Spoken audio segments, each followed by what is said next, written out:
ಶ್ರೀ ಗುರುಭ್ಯೋ ನಮಃ. ಹರಿ ಓಂ. ಸ್ತೋತ್ರ ಸಾಹಿತ್ಯ ಇದೊಂದು ಸಜ್ಜನರನ್ನು ಭಕ್ತಿ ಸಮುದ್ರದಲ್ಲಿ ಮಿಂದೇಳುವಂತೆ ಮಾಡುವಂತಹ ಒಂದು ದೊಡ್ಡ ನಿಧಿ. ಇದನ್ನು ನಮ್ಮ ಪ್ರಾಚೀನರು, ಅದರಲ್ಲಿಯೂ ಕೂಡ ಶ್ರೀಮದ್ ಆನಂದ ತೀರ್ಥ ಭಗವತ್ಪಾದಾಚಾರ್ಯರು, ಅವರ ಪರಂಪರೆಯಲ್ಲಿ ಬಂದಿರುವಂತಹ ಅನೇಕ ಜನ ಮಹನೀಯರು ಸಾಕಷ್ಟು ಶ್ರೀಮಂತಗೊಳಿಸಿದ್ದಾರೆ. ಭಗವಂತನನ್ನು ಸಂತೋಷಪಡಿಸುವುದಕ್ಕೆ ಇರುವಂತಹ ಬಹಳ ದೊಡ್ಡ ಉಪಾಯ ಅಂತಂದರೆ ಇದು ಸ್ತೋತ್ರ. ಸಾಮಾನ್ಯತಃ ವೇದಗಳಲ್ಲಿ ಬಂದಿರುವಂತಹ ವಾಕ್ಯಗಳನ್ನು ಭಗವಂತನ ಸ್ತೋತ್ರ ರೂಪದಲ್ಲಿ ಬಳಸಿ ಭಗವಂತನನ್ನು ಸಂತೈಸ್ತಾರೆ ಜ್ಞಾನಿಗಳು. ಆದರೆ ಇದೇ ವಿಧವಾದಂತಹ ಮಾರ್ಗದಲ್ಲಿ ಮುಂದೆ ಬರೆಯುವುದು ಎಲ್ಲರಿಗೂ ಸಾಧ್ಯ ಇಲ್ಲ. ಯಾಕೆ ಅಂತಂದರೆ ವೇದ ವಾಕ್ಯಗಳು ಎಲ್ಲರಿಗೂ ಕೂಡ ಸರಿಯಾಗಿ ಅರ್ಥವಾಗುವುದೇ ಕಷ್ಟ. ಅರ್ಥವಾಗದ ಮಾತಿನಿಂದ ಭಗವಂತನನ್ನು ಸ್ತೋತ್ರ ಮಾಡುವುದು ಅಂತಂದರೆ ಅದು ಅಷ್ಟು ಸೊಗಸಾಗಲಿಕ್ಕಿಲ್ಲ. ಆ ಕಾರಣಕ್ಕಾಗಿ ಸ್ವಲ್ಪ ಸರಳವಾಗುವಂತಹ ಪ್ರಾಸಬದ್ಧವಾದ ಗಾನ ರೂಪದಲ್ಲಿ ಇರುವಂತಹ ಅನೇಕ ಸ್ತೋತ್ರಗಳನ್ನು ಮುಖ್ಯವಾಗಿ ಸಂಸ್ಕೃತ ಭಾಷೆಯಲ್ಲಿ ಹಾಗೂ ಬೇರೆ ಬೇರೆ ಪ್ರಾಕೃತ ಭಾಷೆಗಳಲ್ಲಿ ನಮ್ಮ ಹಿಂದಿನ ಜ್ಞಾನಿಗಳು ಭಗವಂತನ ಸ್ತೋತ್ರಗಳನ್ನು ಗ್ರಥನ ಮಾಡ್ತಾ ಬಂದರು. ಅಂತಹ ಅನೇಕ ಸ್ತೋತ್ರಗಳ ವಿವರಣೆಯನ್ನು ಈ ಜ್ಞಾನಗಮ್ಯ ಪ್ರಸಾರಣದಲ್ಲಿ ನೀವು ಸಾಕಷ್ಟು ನೋಡ್ತಾ ಬಂದಿದ್ದೀರಿ. ಈ ಬಾರಿ ನಿಮ್ಮ ಮುಂದೆ ಒಂದು ಅಪೂರ್ವವಾದಂತಹ ಭಗವಂತನ ಸ್ತೋತ್ರವನ್ನು ನಾವು ಪ್ರಸ್ತುತಪಡಿಸ್ತಾ ಇದ್ದೇವೆ. ವಿಷ್ಣುಸ್ತುತಿ ಅಂತ. ವಿಷ್ಣುಸ್ತುತಿ ಅಂತ ಹೇಳಿದ ಕ್ಷಣ ಒಂದು ವಿಷ್ಣುಸ್ತುತಿ ನಮ್ಮ ಮನಸ್ಸಿನಲ್ಲಿ ಬರುವಂತಹದ್ದು ತ್ರಿವಿಕ್ರಮ ಪಂಡಿತಾಚಾರ್ಯರು ಮಾಡಿರುವಂತಹದ್ದು. ಅದಲ್ಲದೆ ಮತ್ತೊಂದು ವಿಷ್ಣುಸ್ತುತಿ ಶ್ರೀಮದ್ ಉತ್ತರಾದಿ ಮಠಾಧೀಶರಾದಂತಹ ಮಹಾತಪಸ್ವಿಗಳು, ಜ್ಞಾನಿವರೆಣ್ಯರು, ಪ್ರಾತಸ್ಮರಣೀಯರಾದಂತಹ ಮಹಾಮಹಿಮರಾದಂತಹ ಶ್ರೀ ಸತ್ಯಸಂಧ ತೀರ್ಥ ಶ್ರೀಪಾದಂಗಳವರು ಮಾಡಿದಂತಹ ಅಪೂರ್ವವಾದಂತಹ ಸ್ತೋತ್ರ. ಸಾಕಷ್ಟು ಪ್ರಾಸಬದ್ಧವಾಗಿ ಬಹಳ ನಿಗೂಢವಾದಂತಹ ತತ್ವಗಳಿಂದ ಒಳಗೊಂಡಿರುವಂತಹ, ಅವರ ಅನುಸಂಧಾನದ ಸಿರಿಯನ್ನು ಒಳಗೊಂಡಿರುವಂತಹ ಈ ಸ್ತೋತ್ರ ಅವಶ್ಯವಾಗಿ ಸಜ್ಜನರಿಗೆ ತಿಳಿಯಲಿಕ್ಕೆ ಯೋಗ್ಯವಾದಂತಹದ್ದು. ಆ ಸ್ತೋತ್ರದಲ್ಲಿ ಪ್ರತಿ ಶ್ಲೋಕದಲ್ಲಿ ಬರುವಂತಹ ಅನೇಕ ವಿಧವಾದ ಅನುಸಂಧಾನಗಳು, ಭಗವಂತನ ಗುಣಗಳ ವರ್ಣನೆ, ಭಗವಂತನನ್ನು ನಾವು ಪ್ರಾರ್ಥನೆ ಮಾಡಿಕೊಳ್ಬೇಕಾದಂತಹ ರೀತಿ, ಇದೆಲ್ಲವೂ ಕೂಡ ಒಳಗೊಂಡಿದೆ. ಸುಮಾರು 48 ಶ್ಲೋಕಾತ್ಮಕವಾಗಿರುವಂತಹ ಈ ಗ್ರಂಥದಲ್ಲಿ ನಾವು ಪ್ರಾರಂಭದಲ್ಲಿ ಬಹುಭಾಗ ಭಗವಂತನ ಗುಣಗಳ ವರ್ಣನೆಯನ್ನೇ ಕಾಣ್ತೇವೆ. ಜೊತೆಗೆ ಮಧ್ಯೆ ಮಧ್ಯೆ ಪ್ರಾರ್ಥನೆಗಳನ್ನು ಕೂಡ ಕಾಣಬಹುದಾಗಿದೆ. ಆ ವಿಚಾರವನ್ನು ಕ್ರಮವಾಗಿ ನೋಡೋಣ ಅಂತ ಹೇಳ್ತಾ ಈ ಸ್ತೋತ್ರದ ಮೊದಲನೆಯ ಶ್ಲೋಕವನ್ನು ನಾವು ಪ್ರಸ್ತುತಪಡಿಸಿ ಅದನ್ನು ವಿವರಣೆ ಮಾಡ್ತಾ ಇದ್ದೇವೆ. ಮುರಾರಾತೆ ವಿಷ್ಣೋ ಹರಮುಖ ಸುರಾರಾಧ್ಯ ಭವತೋ ಧರಾಯಾಂ ನಾಸ್ತ್ಯನ್ಯೋ ಭವಜಲಧಿ ಪಾರಂ ಗಮಯಿತುಂ ದುರಾಚಾರಾನಸ್ಮಾನವಗುರುವರಾನುಗ್ರಹ ಬಲಾನ್ ಜರಾದೂರಾಧಾರಾಮಯ ಹರ ನಿರಾಲಂಬನದಯ. ಭಗವಂತನನ್ನು ಮುರಾರಿ ಅಂತ ಕರೆಯುವುದು ಎಲ್ಲ ಕಡೆಗೆ ಪ್ರಸಿದ್ಧಿ ಇದೆ. ಇಲ್ಲಿ ಪ್ರತಿಯೊಂದು ಶ್ಲೋಕದಲ್ಲಿಯೂ ಕೂಡ ಭಗವಂತನನ್ನು ಬೇರೆ ಬೇರೆ ತರಹದ ರೀತಿಯಲ್ಲಿ ಸಂಬೋಧನ ಮಾಡ್ತಾರೆ. ಅದು ರಾಮದೇವರಿಗೆ ಸಂಬಂಧಪಟ್ಟಂತಹ ಸಂಬೋಧನ ಆಗಬಹುದು, ಕೆಲವು ಬಾರಿ ಶ್ರೀ ಕೃಷ್ಣ ಪರಮಾತ್ಮನಿಗೆ ಸಂಬಂಧಪಟ್ಟಂತಹ ಸಂಬೋಧನೆ ಆಗಬಹುದು, ಕೆಲವು ಕಡೆಗೆ ವ್ಯಾಸಾವತಾರಕ್ಕೆ. ಹೀಗೆ ಭಗವಂತನ ಬೇರೆ ಬೇರೆ ಅವತಾರಗಳನ್ನು ಅವರು ಸ್ಮರಿಸುತ್ತಾ ಆ ಭಗವಂತ ಮಾಡಿದಂತಹ ದುಷ್ಟ ನಿಗ್ರಹಾದಿ ರೂಪವಾದಂತಹ ಮಹಿಮೆಯನ್ನು ಚಿಂತಿಸುತ್ತಾ ಅವರು ವರ್ಣನೆ ಮಾಡ್ತಾರೆ. ಮುರಾರಿಯಾದಂತಹ ಭಗವಂತ ಅವನನ್ನು ಯಾವುದೇ ರೂಪದಲ್ಲಾದರೂ ಒಂದು ಸಮಾನವಾದ ನಾಮದಿಂದ ಕರೀತಾರೆ, ವಿಷ್ಣು ಅಂತ. ವಿಷ್ಣು ಎಂಬ ಶಬ್ದಕ್ಕೆ ಶ್ರೀಮದ್ ಆನಂದತೀರ್ಥ ಭಗವತ್ಪಾದಾಚಾರ್ಯರು ಬಹಳ ದೊಡ್ಡ ಮಹಿಮೆಯನ್ನು ಹೇಳ್ತಾರೆ. ಇದು ಬಹಳ ಉತ್ತಮವಾದಂತಹ ಶಬ್ದ ಅಂತ. ಇಲ್ಲಿ ಇರುವಂತಹ ಶಕಾರ ನಕಾರಗಳೆರಡು ಬಲ ಚೇಷ್ಟಾರೂಪವಾದಂತಹ ಭಗವಂತನ ಗುಣಗಳನ್ನು ವರ್ಣನೆ ಮಾಡುತ್ತಿದ್ದು, ವಿಶೇಷವಾಗಿ ಆ ಎರಡು ಗುಣಗಳನ್ನು ಸ್ವಭಾವವನ್ನಾಗಿ ಉಳ್ಳವನು ಭಗವಂತ ಅಂತನ್ನುವಂತಹ ಅರ್ಥವನ್ನು ಈ ವಿಷ್ಣು ಎಂಬ ಶಬ್ದ ಹೇಳುತ್ತೆ. ಅದರಿಂದಾಗಿ ಈ ಬಲಚೇಷ್ಟಾಗಳನ್ನೇ ಭಗವಂತನು ತನ್ನ ಸ್ವಭಾವವನ್ನಾಗಿ ಉಳ್ಳವನಾಗಿದ್ದಾನೆ ಅಂತನ್ನುವುದನ್ನೇ ಸಕಲ ವೇದಗಳು ವಿವರಣೆ ಮಾಡುತ್ತೆ ಅಂತಾದ್ದರಿಂದ ಭಕ್ತಿಯಿಂದ ಒಂದು ಬಾರಿ ವಿಷ್ಣವೇ ನಮಃ ಅಂತ ಹೇಳಿದರೂ ಕೂಡ ವೇದಗಳನ್ನು ಪಾರಾಯಣ ಮಾಡಿದ ಫಲ ಬರುತ್ತೆ ಅಂತನ್ನುವುದನ್ನು ನಮ್ಮ ಆಚಾರ್ಯರು ತೋರಿಸ್ಕೊಡ್ತಾರೆ. ಅಂತಹ ವಿಷ್ಣು ಅಂತ ಸಂಬೋಧನ ಮಾಡ್ತಾ ಆ ಭಗವಂತನ ಮಹಿಮೆಯನ್ನು ಅವರು ವರ್ಣನೆ ಮಾಡ್ತಾರೆ. ಪರಮಾತ್ಮನನ್ನು ನಾವೆಲ್ಲರೂ ಆರಾಧನೆ ಮಾಡಲಿಕ್ಕೆ ಅಂತ ಹೋಗಬೇಕಾದ್ರೆ ಮೊದಲು ವಿಚಾರ ಬರೋದು, ಇವನನ್ನು ಯಾರು ಬೇರೆಯವರು ಆರಾಧನೆ ಮಾಡಿದ್ದಾರೆ ಅಂತ. ರುದ್ರಾದಿ ದೇವತೆಗಳು ಭಗವಂತನನ್ನು ಆರಾಧನೆ ಮಾಡ್ತಾರೆ. ರುದ್ರದೇವರನ್ನು ಸರ್ವೋತ್ತಮ ಅಂತ ಹೇಳುವಂತಹ ಜನರೂ ಇದ್ದಾರೆ. ಅಂತಹ ಉತ್ತಮರು ಅಂತ ಭಾವಿಸುವಂತಹ ರುದ್ರದೇವರು ಭಗವಂತನನ್ನು ಆರಾಧನೆ ಮಾಡ್ತಾರೆ ಅಂತಂದರೆ ಭಗವಂತನು ಉತ್ತಮೋತ್ತಮ ಅಂತ ಈ ರೀತಿಯಾಗಿ ನಾವು ಭಾವಿಸಿಕೊಳ್ಳಬಹುದಾಗಿದೆ. ಯಾಕೆ ಆ ಭಗವಂತ ಉತ್ತಮೋತ್ತಮ ಅಂತ ಕೇಳಿದರೆ, ರುದ್ರಾದಿ ದೇವತೆಗಳ ಹತ್ರ ಹೋಗಿ ನಾವು ವರಗಳನ್ನು ಕೇಳಿದರೆ ಎಲ್ಲ ಬೇರೆ ಬೇರೆ ವರಗಳು ಸಿಗಬಹುದು.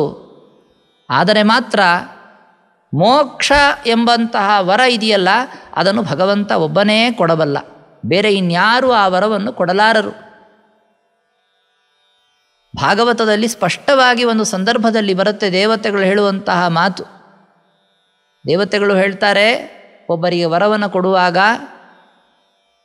ವರಂ ವರಯ ಭದ್ರಂತೆ ಋತೆ ಕೈವಲ್ಯಮಾತ್ಮನಃ ಏಕ ಏವೇಶ್ವರಸ್ತಸ್ಯ ಭಗವಾನ್ ವಿಷ್ಣುರವ್ಯಯ.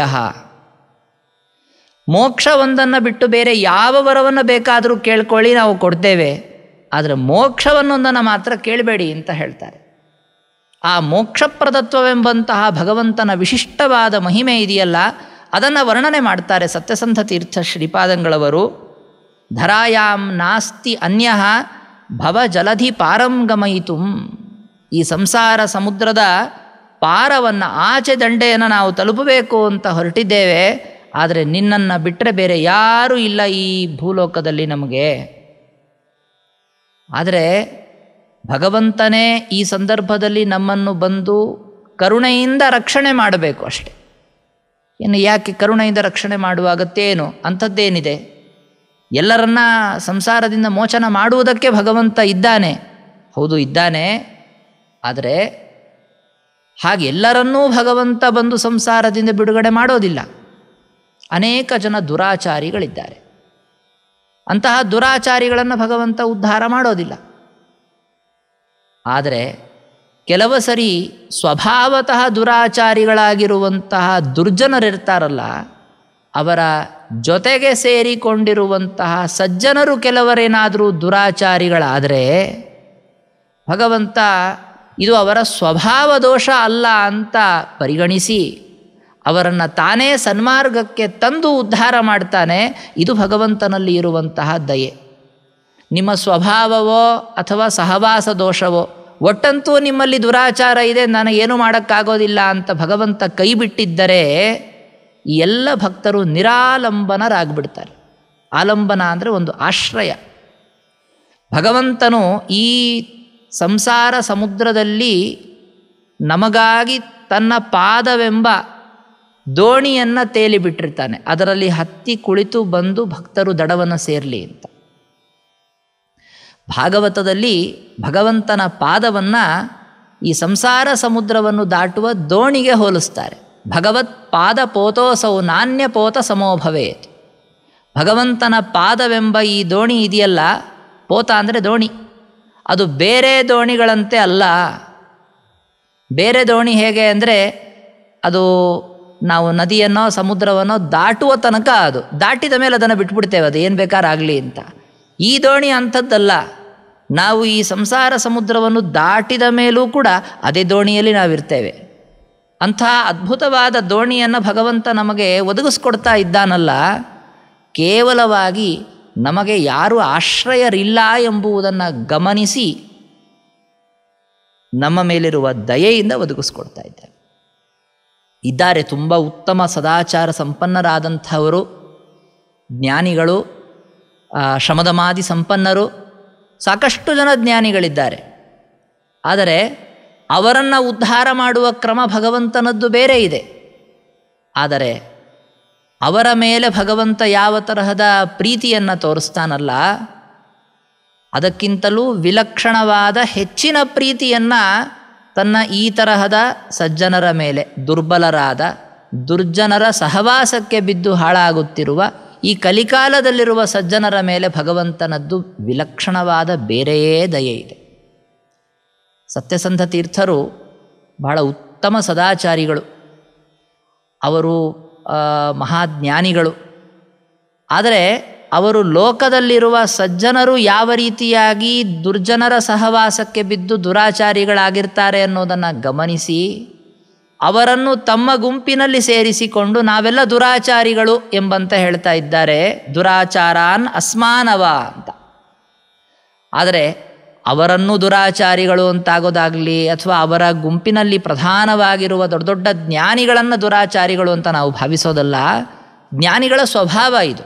ಏನು ಅಂದರೆ ತಮ್ಮ ಕಣ್ಣಿಗೆ ಬಿದ್ದ 4 ಜನ ಸಜ್ಜನರನ್ನು ತಮ್ಮ ಗುಂಪಿಗೆ ಸೇರಿಸಿಕೊಂಡು ನಾವು ಅವರ ಜೊತೆಗಿದ್ದೇವೆ ಅಂತ ಹೇಳ್ತಾ ಭಗವಂತನಲ್ಲಿ ಪ್ರಾರ್ಥನೆ ಮಾಡಿ ಅವರ ಉದ್ಧಾರಕ್ಕೆ ಕಾರಣರಾಗುವುದು ಅನ್ನೋದು ದೊಡ್ಡವರ ಸ್ವಭಾವ. ಆ ಒಂದು ರೀತಿಯಲ್ಲಿ ಅವರು ಸ್ತೋತ್ರ ಮಾಡ್ತಾ ಇದ್ದಾರೆ ಭಗವಂತನನ್ನು. ಪರಮಾತ್ಮನ ದಯೆ ಈ ರೀತಿಯಾಗಿ ಇದೆ. ಇಂತಹ ದುರಾಚಾರ ಇದ್ದರೂ ಅವ್ರನ್ನ ಉದ್ಧಾರ ಮಾಡಬೇಕು ಅಂದರೆ ಭಗವಂತ ಅವರು ಸ್ವಭಾವತಃ ಸಜ್ಜನರು ಅಂತಾದ ಮಾತ್ರಕ್ಕೆ ಉದ್ಧಾರ ಮಾಡೋದಿಲ್ಲ. ಮತ್ತೇನು ಬೇಕಾಗುತ್ತೆ, ಆ ದುರಾಚಾರ ಇದ್ದ ಮನುಷ್ಯರ ಕಡೆಗೆ ಒಂದು ವಿಶೇಷ ಗುಣ ಇರಬೇಕು. ಅದೇನದು? ಅದು ಯಾವುದೋ ಜನ್ಮದಲ್ಲಿ ಮಾಡಿದಂತಹ ಪುಣ್ಯದ ಫಲವಾಗಿ ಸಿಗುವಂತಹದ್ದು ಗುರುಗಳ ವಿಶೇಷವಾದ ಅನುಗ್ರಹ. ಅವರು ಸದಾಚಾರಿಗಳಿರ್ತಾರೆ, ಅವರು ಜ್ಞಾನಿಗಳಿರ್ತಾರೆ, ಅವರು ಮಹಾಮಹಿಮರಿರ್ತಾರೆ. ಅವರು ಈ ಸಜ್ಜನರ ಮೇಲೆ ಅನುಗ್ರಹವನ್ನು ಮಾಡಬೇಕು. ಆ ಜ್ಞಾನಿಗಳ ಅನುಗ್ರಹವೆಂಬುದೇ ಒಂದು ಬಲ. ಆ ಬಲ ನಮಗಿದೆ, ಅದನ್ನೊಂದು ನಾನು ಖಚಿತವಾಗಿ ಹೇಳಬಲ್ಲೆ ಅಂತ ಹೇಳ್ತಾರೆ ಸತ್ಯಸಂಧ ತೀರ್ಥರು. ಅವರು ತೋರಿಸಿಕೊಡುವಂತಹ ಒಂದು ಶಿಷ್ಯರಿಗೆ ಮಾರ್ಗದರ್ಶನ ಮಾಡುವಂತಹ ಕ್ರಮ ಏನು ಅಂತಂದರೆ, ನಾವು ನಮ್ಮಲ್ಲಿ ಬೇರೆ ಏನೇನೋ ಗುಣಗಳಿದೆ ಅಂತ ದೇವರ ಮುಂದೆ ವಿಜ್ಞಾಪನೆ ಮಾಡಲಿಕ್ಕೆ ಹೋಗಬಾರದು. ನಾವು ಬಹಳ ಓದಿದ್ದೀವಿ, ನಾವು ಸಾಕಷ್ಟು ವ್ರತ ನಿಯಮಗಳನ್ನು ಮಾಡಿದ್ದೀವಿ, ಅದನ್ನೆಲ್ಲ ಹೇಳಲಿಕ್ಕೆ ಹೋಗಬಾರ್ದು ಭಗವಂತನ ಮುಂದೆ. ಯಾಕೆ ಅಂದರೆ ನಾವು ಮಾಡಿದ್ದು ಅದು ಎಷ್ಟೇ ಇದ್ದರೂ, ನಮಗದು ತುಂಬ ದೊಡ್ಡದಾಗಿ ಅನ್ನಿಸ್ತಾ ಇದ್ರೂ ಕೂಡ ಭಗವಂತನ ಮುಂದೆ ಅದು ಹೇಳೋದಕ್ಕೆ ಬಹಳ ಅಲ್ಪ. ಮತ್ತು ನಾವು ಯಾವುದನ್ನು ಭಗವಂತನ ಮುಂದೆ ಪ್ರಸ್ತುತಪಡಿಸಬೇಕು ಅಂತಂದರೆ, ಯಾರೋ ಪ್ರಮಿತರಾದಂತಹ ದೊಡ್ಡ ಜ್ಞಾನಿಗಳಿರ್ತಾರಲ್ಲ, ಈಗ ಶ್ರೀಮದ್ ಆನಂದ ತೀರ್ಥ ಭಗವತ್ಪಾದಾಚಾರ್ಯರು, ಅವರ ಪರಂಪರೆಯಲ್ಲಿ ಬಂದಂತಹ ಸಾಕಷ್ಟು ಯತಿವರೆಣ್ಯರು, ಅವರ ಸೇವೆಯನ್ನು ಮಾಡಿ ಅವರ ಅನುಗ್ರಹವನ್ನು ನಾವು ಪಡೆದಿದ್ದೇವೆ ಅಂತಂದರೆ ಅದನ್ನು ಭಗವಂತನ ಮುಂದೆ ವಿಜ್ಞಾಪನೆ ಮಾಡಿ ಅಂಥವರ ಅನುಗ್ರಹಕ್ಕೆ ನಾವು ಪಾತ್ರರಾಗಿದ್ದೇವೆ, ಅದೇ ನಮಗೆ ಬಲ. ಅದನ್ನು ನೋಡಿ ಅವರು ನಮ್ಮನ್ನು ಸ್ವೀಕರಿಸಿದ್ದಾರೆ ಅಂತಾದ್ದರಿಂದ ನನ್ನನ್ನು ಭಕ್ತ ಅಂತ ಸ್ವೀಕರಿಸುವಂಥ ಭಗವಂತನಲ್ಲಿ ಹೀಗೆ ವಿಜ್ಞಾಪನೆ ಮಾಡಿಕೊಂಡಾಗ ಪರಮಾತ್ಮನು ನಮ್ಮನ್ನು ಉದ್ಧಾರ ಮಾಡ್ತಾನೆ ಅಂತ ಈ ವಿಧವಾದ ಮಾರ್ಗದರ್ಶನವನ್ನು ನಮಗೆ ನೀಡ್ತಾ ಇದ್ದಾರೆ ಸತ್ಯಸಂಧತೀರ್ಥ ಶ್ರೀಪಾದಂಗಳವರು. ಇದು ಮೊದಲನೆಯ ಶ್ಲೋಕದಲ್ಲಿ ಅವರು ತೋರಿಸಿಕೊಡುವಂತಹ ವಿಚಾರ. ಮುರಾರಾತೆ ವಿಷ್ಣೋ ಹರಮುಖ ಸುರಾರಾಧ್ಯ ಭವತೋ ಧರಾಯಾಂ ನಾಸ್ತ್ಯನ್ಯೋ ಭವಜಲಧಿ ಪಾರಂ ಗಮಯಿತುಂ ದುರಾಚಾರಾನಸ್ಮಾನವಗುರುವರಾನುಗ್ರಹ ಬಲಾತ್ ಜರಾದೂರಾಧಾರಾಮಯ ಹರ ನಿರಾಲಂಬನದಯ. ದೇವತೆಗಳು ಜರಾದೂರರಾದಂಥವರು, ಮುಪ್ಪು ಇಲ್ಲದೇ ಇದ್ದಂಥವರು. ಅಂಥವರಿಗೂ ಭಗವಂತ ಆಧಾರ ಆಗಿದ್ದಾನೆ, ಅವರೂ ಭಗವಂತನನ್ನು ಆಧಾರ ಅಂತ ನಂಬ್ತಾರೆ ಅಂತಾದ ಮೇಲೆ ನಮ್ಮಂಥವರು ಭಗವಂತನನ್ನು ಆಧಾರ ಅಂತ ಅವಶ್ಯವಾಗಿ ನಂಬಬಹುದು. ಇದನ್ನು ನಾವು ಝಟಿತಿ ಬೇಗನೆ ಎಲ್ಲರೂ ಒಂದು ಕಡೆ ನೋಡಬೇಕು ಅಂದರೆ ನಮ್ಮ ಸಂಸಾರವೆಂಬ ಸಮಸ್ಯೆ ದೂರವಾಗುವುದು ಅಂತನ್ನೋದು ಬಹಳ ದೂರ ಇರಬಹುದು. ಆದರೆ ಏನಾದರೂ ಆಮಯಗಳು ರೋಗಗಳು ನಮಗೆ ಇದ್ದರೆ, ಭಗವಂತನಲ್ಲಿ ನಾವು ಶರಣಾದರೆ, ಭಗವಂತನ ಮಂತ್ರಗಳನ್ನು ಜಪಿಸಿದರೆ, ಭಗವಂತನ ಸೇವೆಯನ್ನು ಮಾಡಿದರೆ ನಮಗೆ ಆ ವಿಧವಾದ ಆಮಯ ರೋಗಗಳನ್ನೆಲ್ಲ ಭಗವಂತ ಪರಿಹಾರ ಮಾಡ್ತಾನೆ. ಆ ದೃಷ್ಟಾಂತದಿಂದ ನಾವು ಭಾವಿಸಬಹುದು, ಹೀಗೇ ಭಗವಂತನ ಆರಾಧನೆಯನ್ನು ಮುಂದುವರಿಸಿದರೆ ಆ ಭಗವಂತ ನಮ್ಮ ವಿಶೇಷವಾಗಿ ಈ ವಿಧವಾದ ಎಲ್ಲ ಸಾಂಸಾರಿಕ ಸಮಸ್ಯೆಗಳನ್ನು ಪರಿಹಾರ ಮಾಡ್ತಾನೆ, ಮೋಕ್ಷವನ್ನು ಕೊಡ್ತಾನೆ ಅಂತ ಭಾವಿಸಬಹುದಾಗಿದೆ. ಹೀಗೆ ಈ ಶ್ಲೋಕದಲ್ಲಿ ಮುಖ್ಯವಾಗಿ ಭಗವಂತನ ಮೋಕ್ಷಪ್ರದತ್ವವೆಂಬ ಮಹಿಮೆಯನ್ನು ಇಲ್ಲಿ ಉಲ್ಲೇಖ ಮಾಡ್ತಾ ಇದ್ದಾರೆ. ಮುಂದಿನ ಶ್ಲೋಕದಲ್ಲಿ ಸತ್ಯಸಂಧ ತೀರ್ಥರು ಭಗವಂತನ ಗುಣಗಳ ವರ್ಣನೆ ಅಂತನ್ನುವುದರಕ್ಕಿಂತಲೂ ಸ್ತೋತ್ರ ಮಾಡುತ್ತಿರುವಂತಹ ನಾವುಗಳು ಯಾವ ತರಹ ದೋಷಗಳಿಂದ ಕೂಡಿದ್ದೇವೆ ಅಂತನ್ನುವುದನ್ನು ಭಗವಂತನಲ್ಲಿ ವಿಜ್ಞಾಪನೆ ಮಾಡಿಕೊಳ್ಳುವ ಕ್ರಮವನ್ನು ಹೇಳ್ತಾರೆ. ಯಾಕೆಂದರೆ ನಾವು ಭಗವಂತನಲ್ಲಿ ಕೇವಲ ಅವನ ಗುಣಗಳನ್ನಷ್ಟೇ ವರ್ಣನೆ ಮಾಡುವುದಕ್ಕೆ ನಿಂತಿಲ್ಲ, ನಮ್ಮಲ್ಲಿರುವ ದೋಷಗಳನ್ನೂ ಕೂಡ ಭಗವಂತನ ಮುಂದಿಟ್ಟಾಗ ಭಗವಂತ ಅದನ್ನು ಪರಿಹಾರ ಮಾಡ್ತಾನೆ, ನಮಗೆ ಸರಿಯಾದ ಮಾರ್ಗವನ್ನು ತೋರಿಸಿಕೊಡ್ತಾನೆ, ಬುದ್ಧಿಯಲ್ಲಿ ಪ್ರೇರಣೆಯನ್ನು ಉಂಟು ಮಾಡ್ತಾನೆ ಅಂತ. ಆದುದರಿಂದ ನಾವು ಭಗವಂತನ ಮುಂದೆ ಈ ವಿಧವಾದ ನಮ್ಮ ದೋಷಗಳ ವಿಜ್ಞಾಪನೆಯನ್ನು ಮಾಡಿಕೊಳ್ಳೋದು, ಈ ದೋಷ ನನ್ನಲ್ಲಿದೆ, ಇಂತಹ ಗುಣ ಇರಬೇಕು ಅನ್ನೋದು ನನಗೆ ಗೊತ್ತು, ಅದನ್ನು ನನ್ನಲ್ಲಿ ನಾನು ತಂದುಕೊಳ್ಳೋಕ್ಕಾಗ್ತಾ ಇಲ್ಲ ಅಂತ ವಿಜ್ಞಾಪನೆ ಮಾಡಿಕೊಂಡ್ರೂ ಭಗವಂತ ಪ್ರಸನ್ನನಾಗ್ತಾನೆ. ಅದಕ್ಕಾಗಿ ಮುಂದಿನ ಶ್ಲೋಕ, ಅಹಂ ಸಕ್ತಃ ಪೋತೆ ಭವಜಲಧಿ ಪೋತೆ ತ್ವಯಿ ನ ವೈ ರತಃ ಪಾಕೆ ಲಕ್ಷ್ಮೀ ರಮಣ ತವ ಪಾಕೆ ನಹಿ ರತಃ ತಥಾಪ್ಯಾಚಾರ್ಯಾಣಾಂ ಸುಖಪದಜುಷಾಂ ಸನ್ಮತರತ ಸ್ಮೃತಜ್ಞಾನಾರ್ಯಸ್ಯ ವಿನಯಮಪಿ ನೇಯಂ ತ್ವಮವಮಾಂ. ಇದು ಲೋಕದಲ್ಲಿ ಪ್ರತಿಯೊಬ್ಬರ ಮನೆಯಲ್ಲಿ ಕಾಣಬಹುದಾದಂತಹ ದೋಷ. ಇದು ಆ ದೋಷವನ್ನು ವರ್ಣನೆ ಮಾಡಬೇಕಾದರೂ ಕೂಡ ಅವರು ಸಾಹಿತ್ಯದ ಒಂದು ಸ್ವಾರಸ್ಯವನ್ನು ಕೂಡ ಶ್ಲೋಕಗಳಲ್ಲಿ ಇಟ್ಟಿದ್ದಾರೆ, ನೋಡ್ಬೋದು. ನಾವು ಭವ ಜಲಧಿ ಪೋತ, ಪೋತ ಅಂದರೆ ನಾನು ನೌಕೆ ಅಂತ ಆವಾಗಲೇ ಅರ್ಥ ಹೇಳಿದ್ದೆ. ಆ ಸಂಸಾರ ಸಮುದ್ರವನ್ನು ದಾಟಿಸುವಂತಹ ಪೋತ ಅಂದರೆ ನೌಕೆಯಲ್ಲಿ ನನಗೆ ಆಸಕ್ತಿ ಇಲ್ಲ. ಮತ್ತು ಎಲ್ಲಿ ಆಸಕ್ತಿ ಇದೆ ಅಂತಂದರೆ ಪೋತೆ, ಪೋತ ಅನ್ನೋದಕ್ಕೆ ಕೂಸು ಮಗ ಅಂತ ಅರ್ಥ. ನನಗೊಬ್ಬ ಮಗ ಇದ್ದಾನೆ, ಮಗನ ಬಗ್ಗೆ ವಿಶೇಷವಾದ ಸ್ನೇಹ ಇದೆ. ನನ್ನ ಮಗನ ಬಗ್ಗೆ ನಾನು ಕಾಳಜಿ ವಹಿಸಿದಷ್ಟು, ಅವನನ್ನು ಸ್ಮರಿಸಿದಷ್ಟು, ಮತ್ತು ಅವನಿಗೆ ನಾನೇನಾದರೂ ಒಂದಿಷ್ಟು ಉಪಚಾರವನ್ನು ಮಾಡಿದಷ್ಟು, ಅದೇ ಈ ಕಡೆಗೆ ಭಗವಂತನ ಕಡೆಗೆ ನಾನು ಸ್ಮರಣೆ, ಅವನಿಗೆ ಉಪಚಾರ, ಅವನ ಪೂಜೆ ಸೇವೆ ಮಾಡಿಬಿಟ್ಟಿದ್ರೆ ಸನ್ಮಾರ್ಗದಲ್ಲಿ ಎಷ್ಟೋ ಮುಂದೆ ಹೋಗ್ಬಿಡ್ತಾ ಇದ್ದೆ. ನಾನಿದನ್ನು ಮಾಡಿಲ್ಲ. ಭಾಗವತದಲ್ಲಿ ಪ್ರಹ್ಲಾದರಾಜರು ಇದೇ ಮಾತನ್ನು ಹೇಳ್ತಾರೆ. ಸಪ್ತಮಸ್ಕಂಧದಲ್ಲಿ ಅದು ಭಾಗವತದಲ್ಲಿ ಈ ಮಾತು ಬರುತ್ತೆ. ಶಿಶೂಣಾಂ ಕಲಾಕ್ಷರಾಣಾಂ ಅನುರಕ್ತ ಚಿತ್ತಃ ಅಂತ. ವೈರಾಗ್ಯ ಯಾಕೆ ಬರೋದಿಲ್ಲ, ಏನು ಸಮಸ್ಯೆ ಆಗತ್ತೆ ಜನರಿಗೆ ಅಂತನ್ನುವುದನ್ನು ಹೇಳಬೇಕಾದ್ರೆ ಈ ವಿಚಾರ ಹೇಳ್ತಾರೆ. ಅನೇಕ ಜನರ ಮೇಲೆ ನಮ್ಮ ಸ್ನೇಹ ಇರುತ್ತಲ್ಲ, ಅದರಲ್ಲಿ ವಿಶೇಷವಾಗಿ ಮಕ್ಕಳ ಮೇಲೆ ಸ್ನೇಹ ಇರುತ್ತೆ. ನಾವು ಮಕ್ಕಳ ಜೊತೆಗೆ ಕಾಲ ಕಳೆಯುವುದಕ್ಕಾಗಿ, ಮಕ್ಕಳನ್ನು ಮಾತಾಡಿಸೋದಕ್ಕಾಗಿ ಅಂಥೇಳಿ ಸಾಕಷ್ಟು ಭಗವಂತನ ಪೂಜಾದಿಗಳನ್ನು ಮಾಡುವುದರಲ್ಲಿ ನಾವು ಕಾಲವನ್ನು ಕಡಿಮೆ ಮಾಡಿಕೊಳ್ತೇವೆ. ಭಗವಂತ ಇದನ್ನು ತೋರಿಸಿ ಕೂಡ ಕೊಟ್ಟ. ಭರತನ ಬಗ್ಗೆ ಹೇಳಬೇಕಾದ್ರೆ, ರಾಜ ಭರತ ಅವನು ತನ್ನ ಮಡದಿ ಮಕ್ಕಳನ್ನೆಲ್ಲ ಬಿಟ್ಟು ಬಂದಿದ್ದ. ಆದರೆ ಒಂದು ಪೋತ, ಚಿಕ್ಕದೊಂದು ಮರಿ ಅವನ ಕೈಗೆ ಸಿಕ್ಕಾಕೊಂತು, ಜಿಂಕೆ ಮರಿ. ಅದನ್ನು ಆಟ ಆಡಿಸ್ತಾ ಅವನು ಎಷ್ಟು ಕಾಲವನ್ನು ಭಗವಂತನ ಪೂಜೆಗಾಗಿ ವಿನಿಯೋಗ ಮಾಡ್ತಾ ಇದ್ದ, ಅದು ಸ್ವಲ್ಪ ಕಮ್ಮಿ ಆಗ್ತಾ ಬಂತು ಅಂತ ನಾವು ಕೇಳ್ತೇವೆ. ಅದರಿಂದ ಭಗವಂತ ಲೋಕಕ್ಕೆ ತೋರಿಸಿಕೊಟ್ಟಿದ್ದು ನೋಡಿ, ಅವನು ಅಪರೋಕ್ಷ ಜ್ಞಾನ ಹೊಂದಿದವನು, ಮಹಾಜ್ಞಾನಿ. ಅವನಿಗೆ ಈ ಥರ ಆಗತ್ತೆ ಅಂದರೆ ನಿಮ್ಗಳಿಗೆ ಇನ್ನು ಯಾವ ತರಹ ಆಗಬಹುದು ಅಂತನ್ನೋದನ್ನು ನೀವು ಆಲೋಚನೆ ಮಾಡಿ. ಆದ್ದರಿಂದ ನಮ್ಮಲ್ಲಿರುವ ದೋಷ ಇದು, ಭಗವಂತನಲ್ಲಿ ವಿಜ್ಞಾಪನೆ ಮಾಡಿಕೊಳ್ಬೇಕು. ನಮ್ಮ ಮಕ್ಕಳಲ್ಲಿ ಇರುವ ಆಸಕ್ತಿ ಅದನ್ನು ಕಡಿಮೆ ಮಾಡಿ, ಮತ್ತು ಹೆಚ್ಚಾದ ಆಸಕ್ತಿಯನ್ನು ಭಗವಂತನಲ್ಲಿ ಬರುವಂತೆ ಮಾಡಬೇಕು. ಇದೇ ವಿಧವಾದ ಪ್ರಾರ್ಥನೆಯನ್ನು ಕುಂತಿದೇವಿಯು ಕೂಡ ಕೃಷ್ಣ ಪರಮಾತ್ಮನ ಮುಂದೆ ಮಾಡಿಕೊಳ್ತಾಳೆ. ಶ್ರೀ ಕೃಷ್ಣ ಪರಮಾತ್ಮ ಎದುರಿಗೆ ನಿಂತ್ಕೊಂಡ್ಬಿಟ್ಟಿದ್ದಾನೆ, ಕುಂತಿಯ ಮುಂದೆ ಸ್ತೋತ್ರ ಮಾಡಿಸಿಕೊಳ್ತಾ ಇದ್ದಾನೆ. ಆವಾಗ ಅವಳು ಬೇರೆ ಬೇರೆ ಸ್ತೋತ್ರ ಮಾಡಿ ಈ ಮಾತು ಹೇಳ್ತಾಳೆ, ಸ್ನೇಹ ಪಾಶಮಿಮಂ ಛಿಂಧಿ ದೃಢಂ ವೃಷ್ಣಿಷು ಪಾಂಡುಷು. ನನಗೆ ಮಕ್ಕಳು ಅಂತನ್ನುವ ಕಾರಣಕ್ಕೆ ಈ ಪಾಂಡವರ ಬಗ್ಗೆ, ಮತ್ತು ತಂದೆ ತಾಯಿಗಳ ಮನೆ ಕಡೆಗೆ ಅಂತ ಆದ್ದರಿಂದ ಯಾದವರ ಬಗ್ಗೆ, ಹೀಗೆ ಎರಡು ಕಡೆಗೆ, ಒಬ್ಬ ಹೆಣ್ಣು ಅಂತ ಆದದ್ದರಿಂದ ಎರಡು ಕಡೆಗೆ ಸ್ನೇಹ ಪಾಶ ಹಂಚಿ ಹೋಗಿದೆ. ಬಹಳ ದೃಢವಾದ ಸ್ನೇಹ ಪಾಶ, ಅದನ್ನು ಕತ್ತರಿಸು. ಅದನ್ನು ಕತ್ತರಿಸಿದರೆ ಮಾತ್ರ ನಾನು ಸ್ನೇಹ ಮಾಡುವ ಸ್ವಭಾವ ಅಂತೇನೊಂದು ಚೇತನನಿಗಿರುತ್ತಲ್ಲ, ಆ ಸ್ನೇಹದ ಧಾರೆಯನ್ನು ಭಗವಂತನ ಕಡೆಗೆ ಹರಿಸಲಿಕ್ಕೆ ಸಾಧ್ಯ ಇದೆ. ಆದ್ದರಿಂದ ಪರಮಾತ್ಮನ ಮುಂದೆ ಇದನ್ನು ಹೇಳಿಕೊಳ್ಳುವುದು ಬಹಳ ಅವಶ್ಯಕ. ಮತ್ತು ಎರಡನೆಯದ್ದು, ನಾವು ಭಗವಂತನ ಧ್ಯಾನವನ್ನು ಮಾಡಬೇಕು.